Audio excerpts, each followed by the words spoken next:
Hola a todos, mi nombre es Rosaura Guerra. Hoy vamos a hablar sobre un filósofo alemán llamado Friedrich Daniel Schleiermacher. Schleiermacher fue un teólogo y filósofo alemán cuya obra se convirtió en un referente de la teología de los siglos tanto XIX como del siglo XX. Schleiermacher nació en Breslau, Silesia, que hoy en día se conoce como Polonia. Fue hijo de un clérigo calvinista, se educó en escuelas moravas y luteranas. Schleiermacher apreciaba lo que era la piedad, estudió el latín, griego y también el hebreo. Schleiermacher se separó de la escuela morava porque él pensaba que no iban de acuerdo a la filosofía de su tiempo, no estaba de acuerdo con la filosofía de su tiempo. En 1787 ingresó a la Universidad de Halle y allí se encontró con un grupo, entre ellos a Schleiermacher.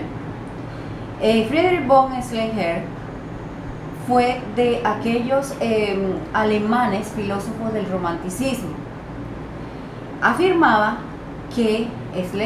afirmaba que la religión era la percepción o la intuición del universo.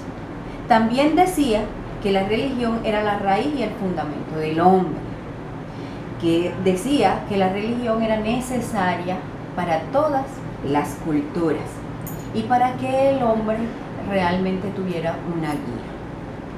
La hermenéutica de Schleiermacher fue una hermenéutica romántica y realmente fue el máximo exponente de su tiempo. Puede considerarse como un paradigma de toda tradición. Se ha mantenido la hermenéutica de Schleiermacher viva hasta nuestros tiempos.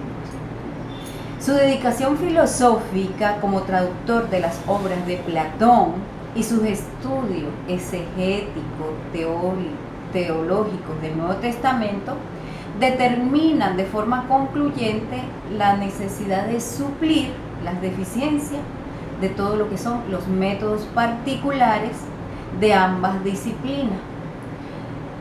¿Por qué? Porque realmente Schleiermacher manifiesta que la hermenéutica de su tiempo no da cuenta realmente de todo lo que es el autor y lo que el autor quiere manifestar.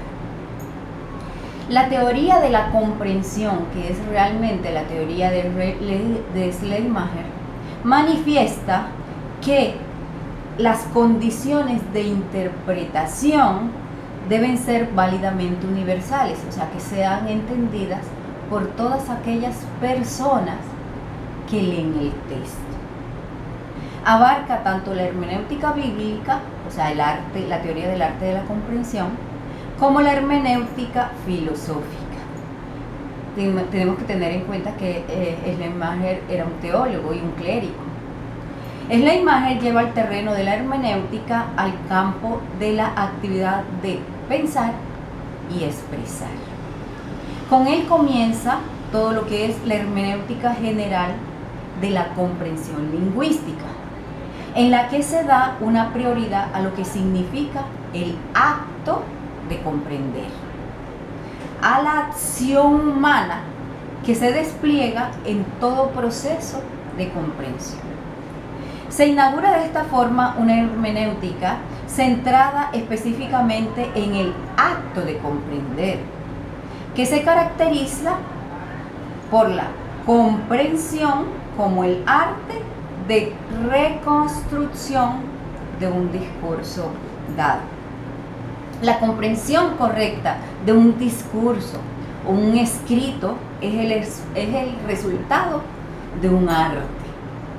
El proceso de comprensión para Schleiermacher es un arte y exige una teoría del arte o técnica del arte que nosotros expresamos con el nombre de hermenéutica. Una tal teoría del arte se da solamente en la medida en que las prescripciones forman un sistema fundamentado en principios claros, derivados de la naturaleza de lo que es el pensamiento y el lenguaje. Schleiermacher acentúa que la meta y el objetivo de este arte de comprender correctamente un discurso es evitar el malentendido. Schleiermacher define la hermenéutica como el arte de evitar el malentendido, haciendo del malentendido un elemento esencial de toda comprensión. Para Schleiermacher, la perspectiva se invierte, pues el punto de partida es el malentendido o extrañeza del texto. Debemos sentir o debemos dilucidar esa extrañeza del texto para poderlo comprender. La hermenéutica es el arte de comprender correctamente el discurso del otro, sobre todo el discurso escrito, según Schleiermacher. Y para comprender al otro hay que entrar en diálogo con él. Lo mismo que para comprender un texto hay que dialogar también con el texto, para que aflore todo aquello que oculta el texto.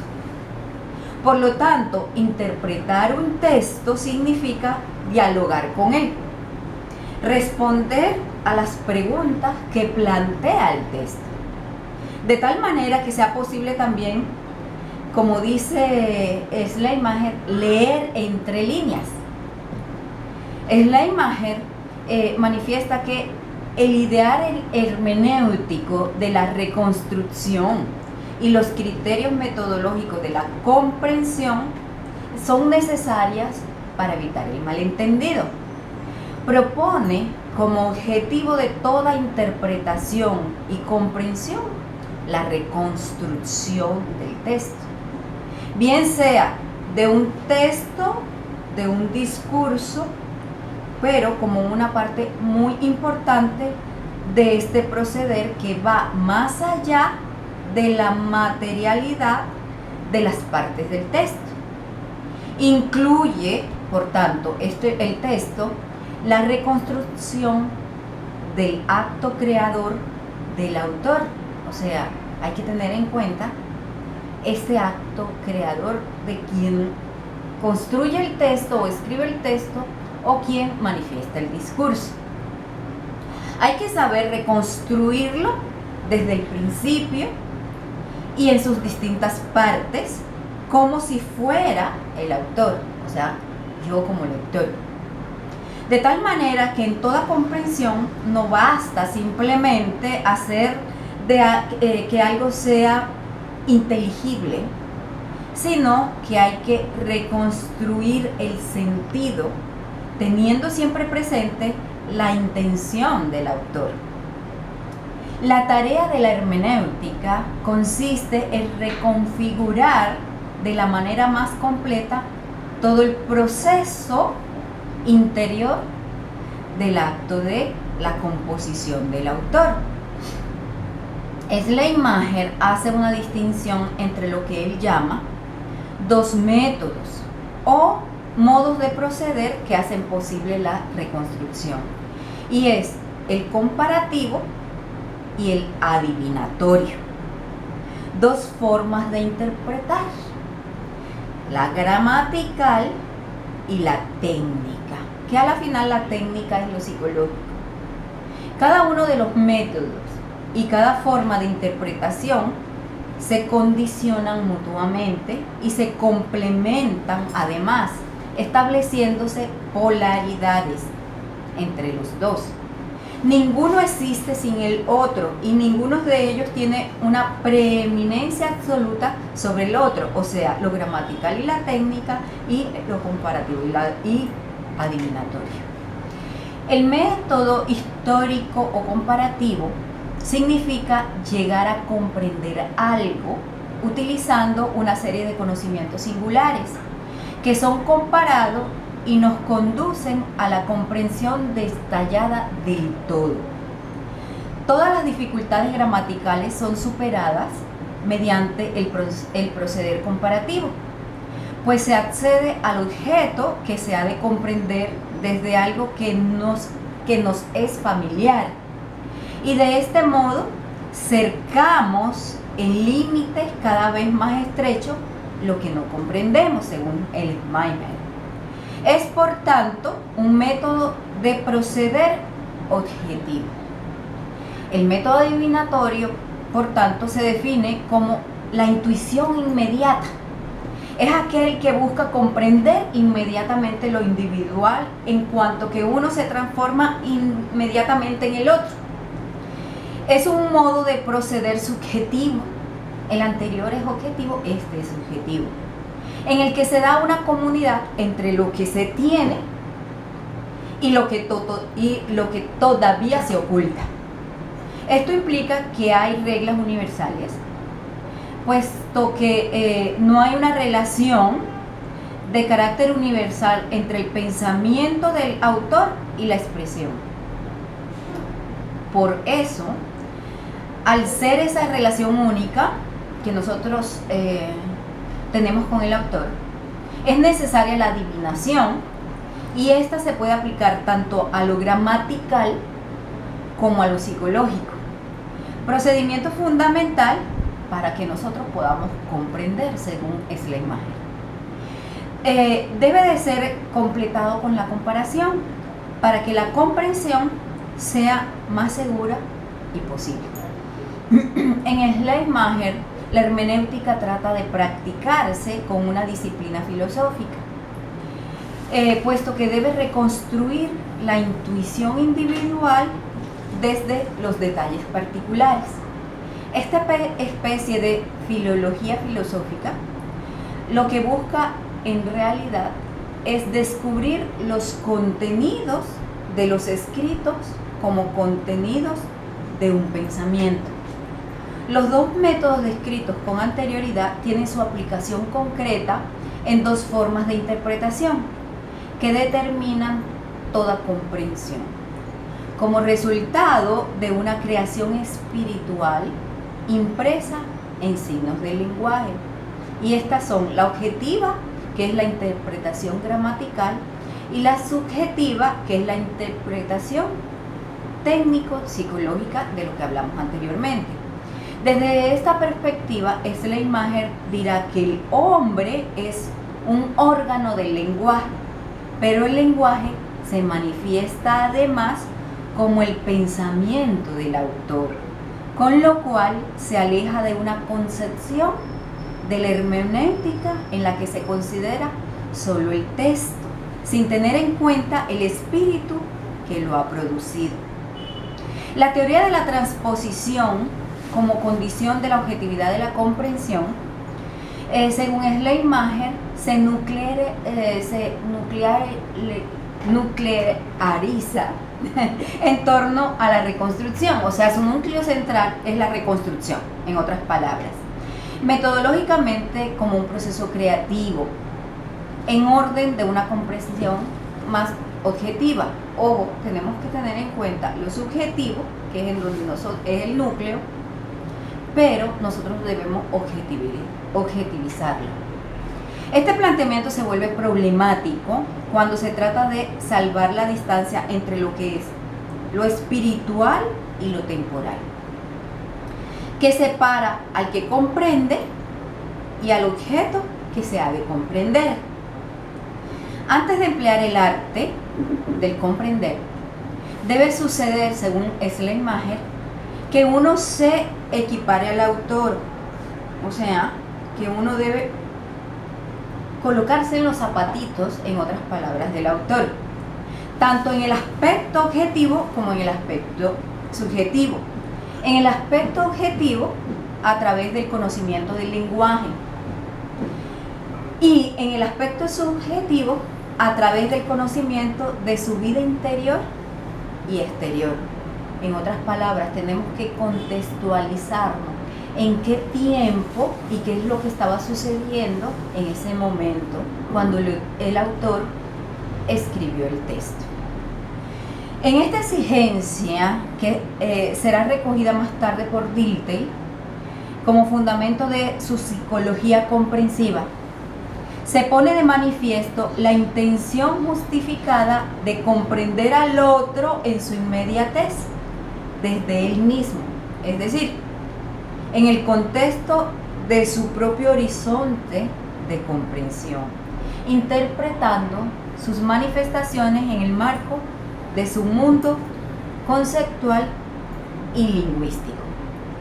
Schleiermacher habla del círculo hermenéutico, este círculo hermenéutico también es conocido como la provisionalidad de la comprensión. Interpreta Schleiermacher el círculo hermenéutico en los siguientes términos: todo comprender lo individual está condicionado por la comprensión del todo. O, en otras palabras, lo particular solamente se comprende mediante lo general. O como indica al final de su primer discurso de la Academia de 1928, todo lo individual solamente es comprendido por mediación del todo. O sea, las partes solamente pueden ser comprendidas cuando nosotros comprendemos el todo. Y el todo puede ser comprendido cuando dilucidamos las partes. El principio estructural todo parte de Schleiermacher, que debe guiar la reconstrucción, es relativo. La oposición relativa, dice Schleiermacher, de la comprensión de lo individual, y el todo se manifiesta en la medida en que cada parte se comporta a su vez como un todo, pero la meta solo es alcanzable en la continuidad. Ahora bien, si la meta es alcanzable, o sea, la reconstrucción ideal, que es la comprensión perfecta, el círculo es aparente y se puede superar. El principio del círculo hermenéutico viene corroborado sobre todo a nivel lingüístico. El sentido de una palabra está en relación con el texto y el todo de la frase. La palabra es comprendida en relación a otras palabras y estas a su vez en relación a un todo mayor y así sucesivamente. El pensamiento también es un movimiento circular entre las partes y el todo. La relación de pensamiento y lenguaje en la hermenéutica para Schleiermacher de la primera época, el objeto de la hermenéutica era el lenguaje, la tarea, la comprensión del lenguaje, y el método, la construcción de las formas lingüísticas a través de la intuición inmediata y la comparación que se hace entre ellas. La hermenéutica se circunscribía al problema humano del lenguaje. Por una parte, considerando al hombre como un órgano del lenguaje, lo dijimos al inicio, y por otra parte, considerando al lenguaje como un órgano del hombre, o sea, uno no puede vivir sin el otro. Ambas perspectivas, o sea, la objetiva y la subjetiva, generaban la correcta comprensión de un texto o del discurso mediante la interpretación gramatical y la interpretación técnica. La interpretación psicológica hace posible la reconstrucción adecuada de todo acto creador, teniendo siempre en cuenta la transposición y la equiparación previa con el autor. Así pues, esta unidad de pensamiento y lenguaje es una garantía para la comprensión, pues esta se entiende como un proceso en el que interviene, por un lado, la comprensión del habla en cuanto procede del lenguaje, y por otra parte, en cuanto que es el resultado o producto de un pensamiento. Hay que tener en cuenta, en otras palabras, esto. Nosotros tenemos que ponernos en el lugar del autor, no solamente colocarnos en el lugar del autor, sino mirar el contexto en que el autor escribió el texto o el discurso. Y no solamente eso, sino a nivel adivinatorio, colocarnos en la mente de ese autor, comprender el lenguaje desde el habla de este autor. Esto lo vamos a comprender en un cuadro comparativo o en un mapa conceptual que más adelante vamos a ver. Muchísimas gracias a todos ustedes.